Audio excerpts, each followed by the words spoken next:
Bienvenidos a Emprendedores Argentinos. Hoy nos visita un especialista de primer nivel en materia tributaria y financiera, con más de 20 años de experiencia asesorando a empresas y emprendedores. Es contador público, egresado de la UBA, y posee una maestría en Finanzas y Derecho Tributario. Es docente universitario, miembro de la Asociación Argentina de Estudios Fiscales y de la Asociación Fiscal Internacional, y participa activamente en medios de comunicación, explicando de manera clara y sencilla los desafíos de la economía y el sistema tributario. Además, se dedica a difundir conocimiento en redes sociales y en YouTube, acercando la complejidad de los impuestos y las finanzas a emprendedores, profesionales y pymes que buscan tomar mejores decisiones. Le damos la bienvenida con un fuerte aplauso a Guillermo Poch, a Emprendedores Argentinos. Bienvenido, Guillermo. ¿Qué haces? ¿Todo bien? Una gran presentación te hemos armado, como verás. Más de lo que corresponde, me parece. Yo quería comentarte que los emprendedores, creo yo que tenemos como dos grandes problemas de cabecera, ¿no? El primero, en el que creemos que los impuestos, y me dirás vos, atenta un poco con la sustentabilidad de nuestro negocio. Y un segundo problema que tenemos es que no los entendemos. ¿Cómo nos puedes desasnar en estas cuestiones? Bueno, de alguna manera, primero hay que entender que no existe sociedad sin impuestos. Vamos a empezarlo para descontracturar un poco la situación de que los impuestos no son todos malos, ¿sí? O sea, para aquel emprendedor que quiere hacer algo, claramente atrás va a necesitar un Estado para, por lo menos, que te trate de articular los temas. Y por otro lado, seguridad, mil situaciones. O sea, los impuestos vienen a ayudar a la gente. En el fondo, tal vez un problema que acá a veces pasa en el país, que tal vez en otros países no pasa tanto, es pago y no sé dónde está la plata, claro, o cómo me vuelve como servicio. Entonces, al impuesto hay que entenderlo de que es algo necesario, no es algo nefasto. Vamos a ponerlo en su lugar. Hay que amigarse con los impuestos. Claro. Hay que amigarse con los impuestos y a veces tal vez lo que hay que pensar es que tiene que haber, o sea, es necesario ese aporte de la sociedad hacia el Estado, y el Estado tiene que ser muy responsable en dónde gasta esa plata, claro, que no le corresponde, que es de la ciudadanía. Es difícil la situación. Claro. Entonces, si uno está ya más tranquilo, los impuestos hay que pagarlos, bueno, después aparecen las cuestiones que vos decías, ¿qué pasa? O sea, ¿son caros en Argentina? ¿No son caros? ¿Qué pasa para ese emprendedor? ¿Me corresponde pagarlo o no? ¿De acuerdo a qué? Siempre los impuestos hay que pagarlos. O sea, a veces nos cuesta como argentinos entender que el impuesto es necesario y es conveniente. Si las sociedades que fueron evolucionando llegaron a que hay que pagar los impuestos, es por algo. Tal vez en Argentina nos sucede que estamos en un, llamado a veces, un hotel caro, en donde no te dan la frazada, está dura la almohada, no, ves humedad en el techo. Dice 4 estrellas, pero está después entras y no. Sí, está estrellado, está todo estrellado. Guille, en base a tu experiencia, sabemos que trabajás con empresas grandes, digamos, tenés un recorrido muy amplio que me parece que te da la posibilidad de tener un panorama sobre esto que tiene que ver con las inquietudes que tienen los emprendedores a la hora de avanzar con un proyecto. ¿Cuáles son por ahí, si me tenés que mencionar, los primeros 3 errores más graves que comete una persona que emprende y que son muy repetitivos? Te lo digo ahí en la faz tal vez que todos tenemos de cuando, no sé, hasta te lo digo desde el lado profesional, una parte empresarial, lo que trataría es poner orden desde el momento cero, tal vez planificarlo, anticiparse a lo que va a venir y tener muy buena información de gestión. O sea, uno cuando empieza un negocio, claramente estás a los tumbos, a los manotazos como ciego nuevo, está ese dicho. Estás así que no sabes dónde ubicarte. Y Argentina no te ayuda en ese sentido. ¿Por qué decís que no nos ayuda? Porque tenés que cumplir 250 millones de formalidades que en el fondo ya venís que tenés que pagar. Ponele a alguien joven, a alguien que quiere empezar, no importa la edad, quiere empezar y tenés que ir a inscribir una sociedad, todo bárbaro, todo perfecto. Pero después tenés tantas obligaciones para cumplimentar que no lo podés hacer sin un profesional que te vaya guiando. Entonces ahí aparece, el profesional tiene que vivir también. Bueno, ese profesional tiene que cobrar. Entonces, Si fuese un poquito todo más fácil, me parece que sería más fácil emprender en Argentina. Argentina tiene su complejidad de emprender. A mí es un país que me gusta como un lugar para invertir. Me parece que es un país interesante porque si uno te da posibilidades argentinas, también te las quita si no te adaptas rápidamente. Pero en materia impositiva, el primer gran error es, desde el momento cero, no estar pensando de que hay una carga impositiva y que esa carga impositiva se convierte en voraz por una necesidad principalmente del lado hoy de las provincias. Hoy no existe un emprendimiento que empiece y que no tenga muchos saldos a favor que te quitan capacidad financiera. Claro. Entonces, hay una primera crítica a la dirigencia política, no importa el partido político, siempre soy apolítico. Ahí lo que me parece que sucede es que tendría que decir, che, mirá, empresa nueva, 1, 2 años, no apliquemos regímenes de recaudación, dejémoslo sobrevivir, no sacar un montón de plata. Me parece que tendría que haber un poco de esa situación, un poco de empatía con esa persona que se quiere aventurar en algo. Claro, que además va a generar empleo, ¿no? Que va a generar empleo, claro. Todo como decir, te damos un salvavidas. Entiendo. 2 años no aplicamos regímenes de recaudación. Vos empezás un emprendimiento y ya estás pagando por anticipado impuestos que todavía, voy a usar un tecnicismo, no se perfeccionó el hecho imponible. No tenés que pagar impuestos y ya pagaste por anticipado algo que si todavía no bien, que se prevé no que lo vas a ganar. Claro. Y eso surge todo por paradigmas de que el argentino es evasor por naturaleza. Entonces todos los fiscos se ponen muy ásperos en la relación fisco-contribuyente. Claro, no es solamente que el argentino, para hablar de alguien, no confía en a dónde va o cómo se utiliza el dinero que dejan los impuestos, sino que los impuestos son altos y están colocados en el momento de quizás del nacimiento de una empresa. Entonces lo hace más engorroso y te desalienta a la hora de tener que tener los papeles en orden. Totalmente. Hasta estás empujando a la gente a ver cómo puede sortear esa barrera de que le está sacando plata. Entonces es un poco el sistema el que te va llevando a, de alguna manera, decir, che, me conviene tal vez la informalidad. Porque si quiero hacer todas las cosas formal, necesito a alguien que esté todo el día involucrado en esto para intentar tener una carga fiscal razonable. Ese es otro mito. O sea, efectivamente, y yendo a los hechos materiales, ¿el argentino es más evasor que otro ciudadano del mundo? En Argentina, vamos a ver, datos te voy a dar. Vamos con datos, Vamos con datos. Uno habla de que hay mucha evasión, que hay un 50% de evasión. Se sabe también que el grueso de la recaudación está en las primeras 1000 empresas del país. O sea, sí podés tener mucha evasión, lo que sería en la base de la pirámide, pero no en la parte de arriba de la pirámide. O sea, se recauda mucho en pocas empresas. O sea que el grado de informalidad que hay en la base de la pirámide es altísimo, porque si es bajo arriba, abajo debe ser más del 50, ¿o no?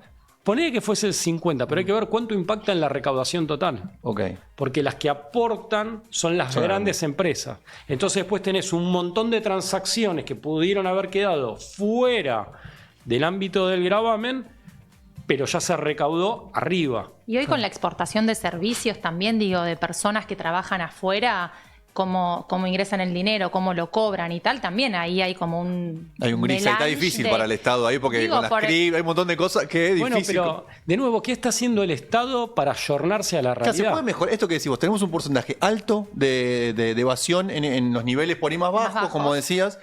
Me imagino que también el Estado puede tener herramientas para facilitar esto, digamos, no solamente cobrarlo, sino por ahí fomentar que la formalización, digamos.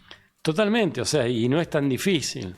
O sea, ¿qué cosas por ahí? Estoy pensando en otros casos, en otros países que por ahí se pueden robar ideas que funcionan en otros lugares. Y vos cruzás el charco, vas a Uruguay y tenés un fisco que es pro inversión.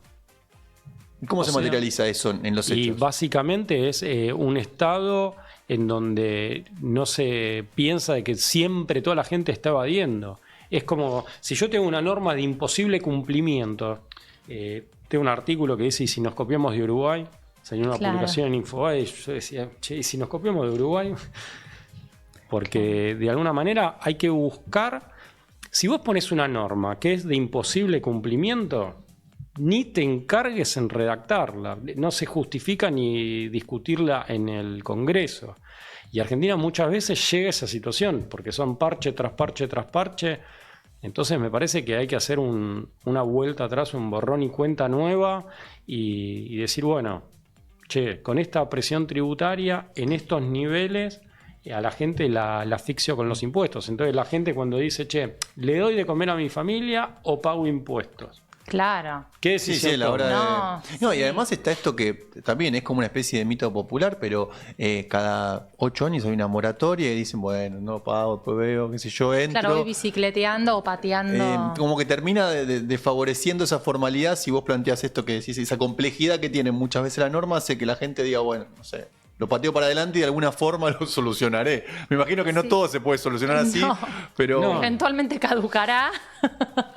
Totalmente, Sí. ahí es donde para mí hay que hacer un replanteo y desde el lado fiscal, volviendo un poquito a la parte de los 3 errores, yo digo, planificar, tratar en el principio de la actividad, tratar de estar siendo guiado para no generar sobrecostos fiscales a los que corresponden. O sea, una mera situación, alguien que va a abrir un marketplace rápidamente, si tiene operaciones en algunas jurisdicciones, en algunas provincias, informarle al marketplace, che, estoy en esta jurisdicción para que te bajen las retenciones que te van a terminar haciendo. Entonces hay que moverse rápido. Y después, no sé, tenés un saldo a favor muy alto. Si vos te dedicás solo a pagar impuestos y a no mirar un poco la declaración jurada, te va a pasar de que en un momento vas a estar casi trabajando para el Estado. Entonces, la norma tal vez de atenuación, de exclusión está, pero para ese joven que está empezando, si no está moviéndose así rápido, que ni siquiera tiene tiempo porque está armando el negocio, ahí es donde me parece que fallamos como sociedad, como decir, che, este pibe se larga. Lo normal sería que en general los pibes 25, 30 años estén emprendiendo, claramente. Claro, y sobre esto, ¿cuáles son los beneficios de tener realmente los papeles al día, de pagar los impuestos para una pyme, para un emprendimiento que recién está comenzando, anotó su SRL, hizo lo que tenía que hacer? ¿Qué beneficio le devuelve el Estado? Bueno, ahí volvemos al ejemplo del hotel. Okay. O sea, ese pibe de 25, 30, 40 años que está empezando ahí, y dice, ¿qué me devuelve el Estado? ¿Y qué me devuelve el Estado? Porque estoy haciendo las cosas bien. O sea, situación compleja. Pero hay algunos beneficios, digo, o para la sociedad a la hora de, no sé, tener los papeles en orden. Tener los papeles en orden te sirve. Yo uso una frase con los empresarios que... Muchos de ellos obviamente que lo aplican porque siempre las empresas tienen que estar dispuestas para ser vendidas. Parece un latiguillo lo que te estoy diciendo, pero en un contexto de una Argentina ordenada, lo natural debiera ser de que te vengan inversores extranjeros o inclusive locales y te digan, che, mirá, desarrollaste esta empresa, está fabulosa, la quiero.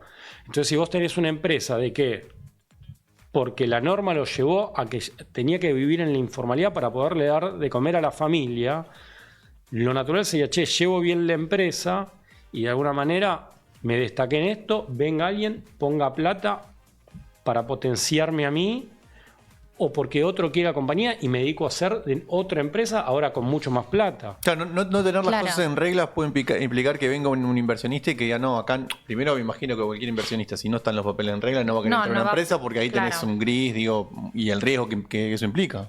Totalmente, a ver, no quiero que esto termine sonando como, uy, che, la audiencia está diciendo, uy, un idealista. No, lo que pasa, lo que me gustaría es generar conciencia en la dirigencia política, principalmente para que cada vez más haya más emprendedores, claramente. O sea, inclusive hoy hay una posibilidad que antes alguien quería desarrollar algo, un negocio. Hoy tenés más facilidades que antes para hacer un negocio, tenés muchas más posibilidades. Y que Argentina no haga foco en eso me parece que es un tema a resolver.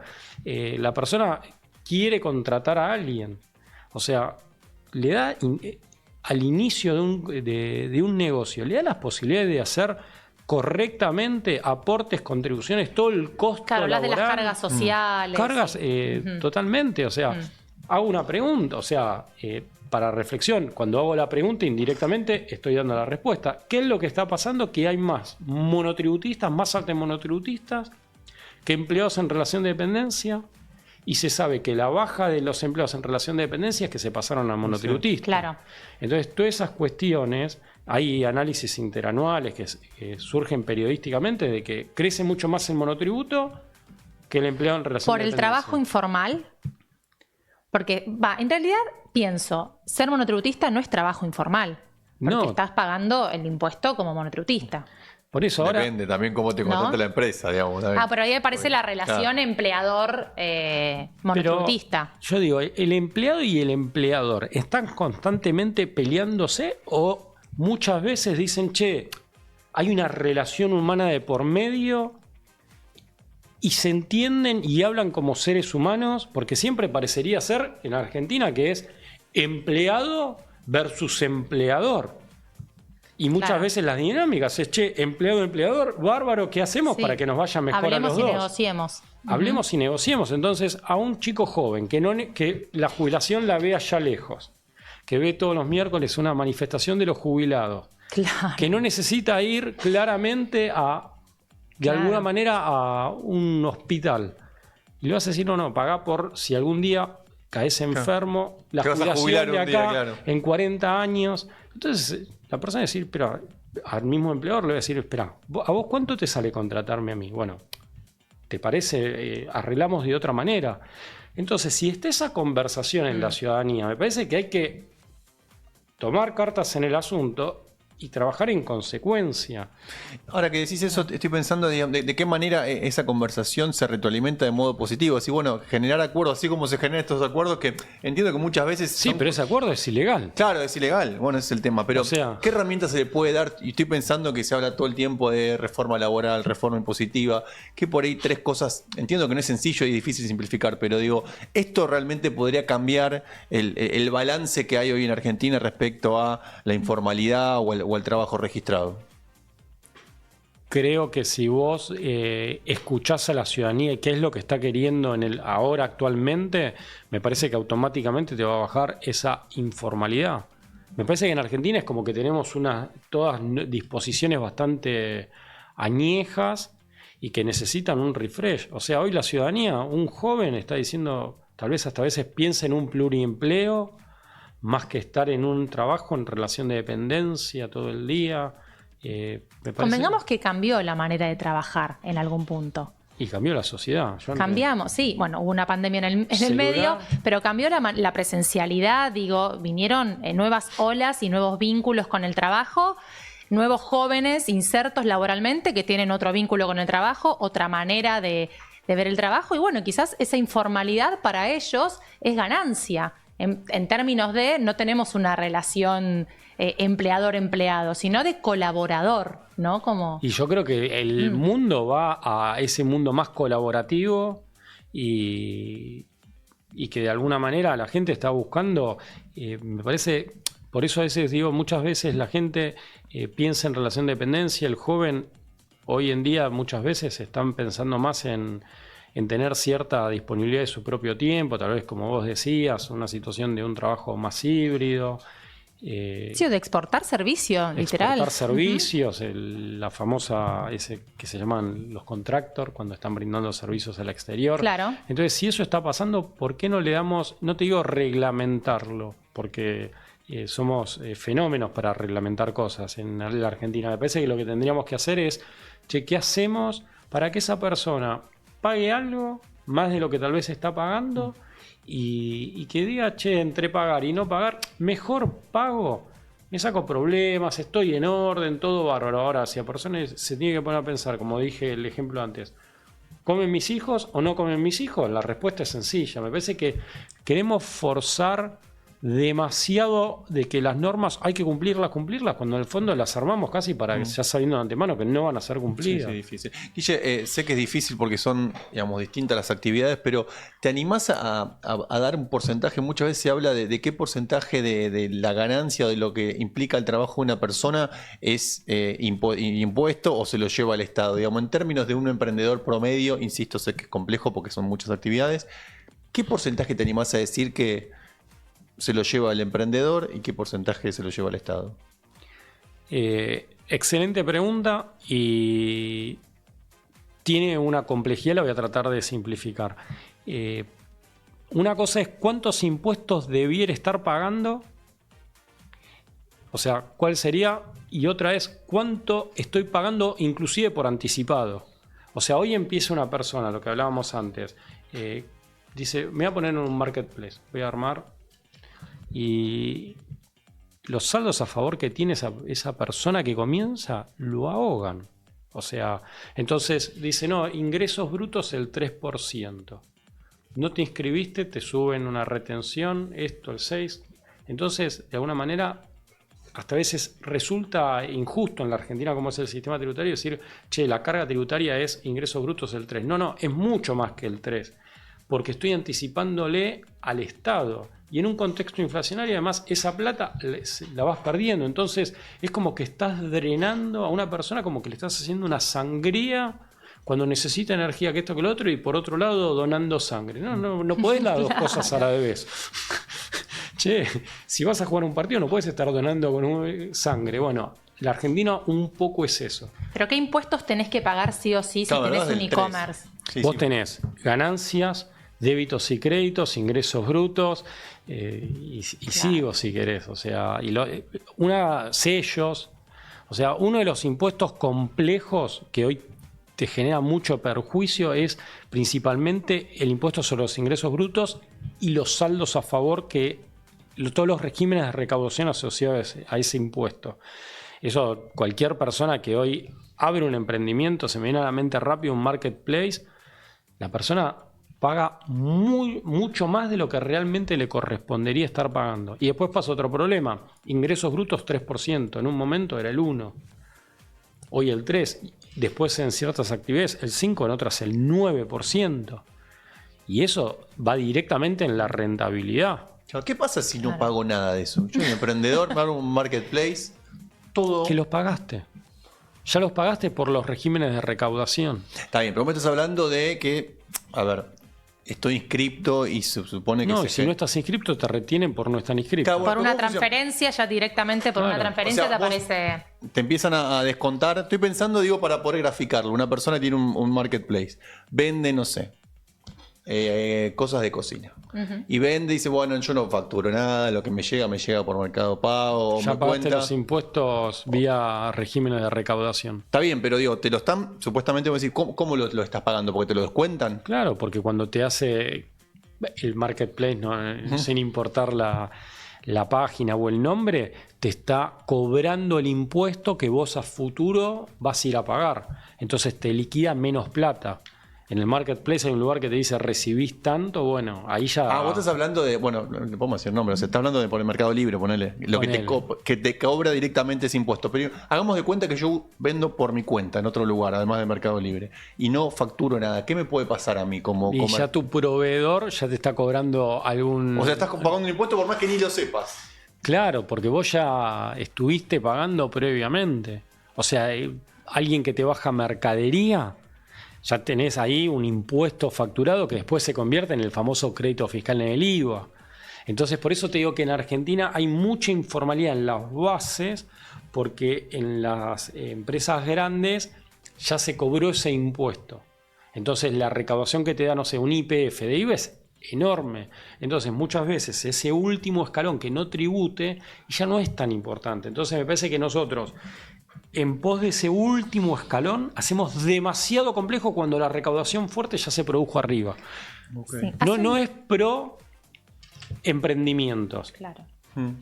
Hace un tiempo detecté en las etiquetas de la ropa y de algunos otros productos que hay dos valores. Un valor con impuesto y un valor sin impuesto. Esto es relativamente nuevo, entiendo, yo no lo había visto antes, bastante confuso para mí. ¿Por qué apareció este segundo valor sin impuestos? Bueno, por suerte en su momento nos anticipamos, sacamos una nota periodística en donde decíamos, che, en otros países se refleja el impuesto, acá se llamó, con esta nueva administración, la ley de transparencia fiscal, que es que te detallan cuáles son los impuestos indirectos que estás pagando. Fue algo novedoso que suceda eso en la Argentina. En su momento expresaba el paradigma de por qué el fisco prefería que hacia el consumidor final no se le detalle el gravamen. Ahora se lo está poniendo en letra muy chiquita. Sí, son dos valores que aparecen en la misma etiqueta de la prenda. Con impuestos y sin impuestos indirectos, ahí hago una aclaración. En otros países vos vas a la góndola y ves el precio sin el impuesto. Cuando vas a la línea de caja, ahí te cobran el adicional. O sea, ni te enterás hasta que llegás a la caja. Te aparece en el ticket que dice 2-3% el valor, y después está el precio final. Sí, acá es un poquito más que el 2-3%. No, ya lo sé. Digo, en otros países es así. Totalmente. Sí, 2-3-8% a lo sumo acá viene. El 21, el IVA. Y tenés el 21 de IVA como impuesto indirecto. Después los provinciales un 3/un 5% más. Claro. O sea, tenés una carga importante. Y en relación a lo que preguntaba Albano, y una persona más o menos está pagando, una familia tipo, 50, o sea, de su salario, entre un gravamen y otro, una familia tipo, 4 personas, un determinado nivel de ingresos, con autos, y ahora no se está pagando tanto impuesto al patrimonio. Estás trabajando la mitad del año para pagar impuestos. La vez pasada que nos visitaban los chicos de King of the Congo, una empresa, una marca de ropa, nos contaban que es aproximado el 51% de impuestos en la industria textil. Sí. Imagínate el precio, ¿no? El precio real y el precio con impuestos. Bueno, pero también como dice Guille, o sea, más allá de un poco el chiste, el gancho de hablar así, también tiene cierto sentido. Tampoco es que van a desaparecer todos los impuestos. Hay algunos que son debatibles. No, seguro. Pero ahora claro, los ves. Sí, ahora eso es lo fuerte. Vos como consumidor ves el impacto de lo que te saldría sin impuestos de lo que no. Cuanto antes estaba todo final en un ticket y no calcularle al 21% y verlo reflejado es diferente. Sí, distinto. Sí, totalmente. Antes, o sea, el fisco, cuando surge la norma de facturación, hacia el consumidor final se trataba de no reflejarle el impuesto para que no lo transaccione, para que no lo negocie comercio comprador.